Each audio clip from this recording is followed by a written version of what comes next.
Civil अस्पताल हैदराबाद, इलाज से पहले रिश्वत, वॉशरूम के लिए भी पैसे लाजम।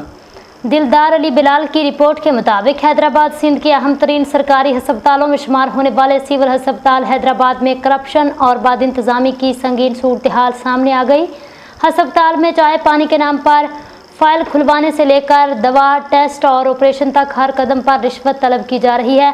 ज़राए का कहना है कॉन्ट्रैक्ट और डेली वेजेस पर काम करने वाले मुलाजमीन को कई माह तनख्वाहें नहीं मिलती, जिसके बायस वो मजबूरन मरीजों से पैसे लेने पर उतर आए हैं।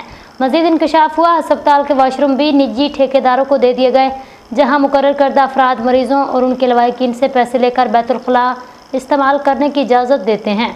इन अफराद के मुताबिक यहाँ सब चलता है, पैसे दो तो काम होता है।